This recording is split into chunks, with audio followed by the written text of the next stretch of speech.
At 4. Good afternoon, everyone. I'm Edward Moody. Thank you for joining us. Tina has the night off. The lead at 4, more powerful testimony in the double murder trial of disbarred attorney Alex Murdaugh. We begin with a live look inside the courtroom in Colleton County. The prosecution continuing to make its case to jurors. The state is trying to prove that Murdaugh killed his wife Maggie and son Paul in June of 2021. Meanwhile, defense attorneys are working to poke holes in the testimony, trying to portray Murdaugh as a grieving husband and father. Well, today the jury heard from more prosecution witnesses, including Alex Murdaugh's cousin. Some of the witnesses undergoing an in-depth cross-examination from the defense. WSAV's Andrew Davis joins us live from outside the courtroom with the latest from a busy day of testimony. Andrew. Definitely a very busy day, Edward, here, but the day actually just started with the defense getting its chance to counter a very controversial comment by Alex Murdaugh himself. It came in an interview just 3 days after Paul and Maggie were both killed. It's controversial as much because of its content, because of what people hear as well, and whether you're hearing I or they. Take a listen for yourself. It was just so bad. They did it so bad. He's such a good boy, too.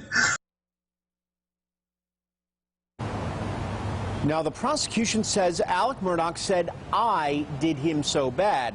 But today, the defense tried to make sure the jury heard their version that they did him so bad instead. They even played the clip you just heard at 1/3 speed to emphasize it to jurors. Then they went back to SLED Special Agent Croft, who was in that interview. They asked him simply, if it was I, then why didn't he do a follow-up question?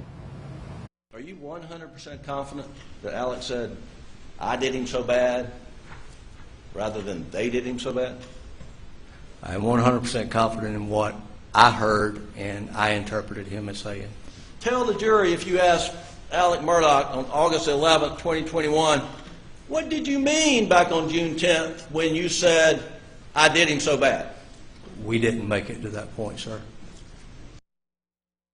Now, the defense also worked to deflect a lot of that gun evidence that prosecutors have been putting out from those guns seized on the Moselle property. They say none of the guns found in the gun room that Alex Murdaugh maintained would have actually shot any of the shots that killed Maggie and Paul Murdaugh.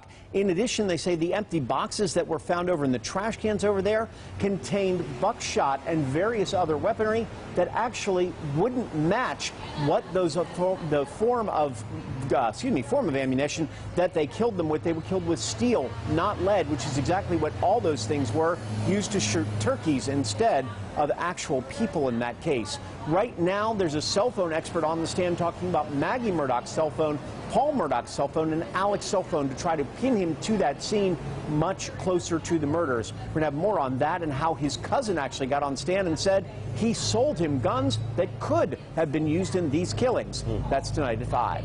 Andrew Davis, WSAV News 3, on your side. All right, Andrew, thank you. We have followed every step of this case from day one. To see some of our previous stories as well as watch a daily live feed of the trial, just go to WSAV.com/Murdaugh.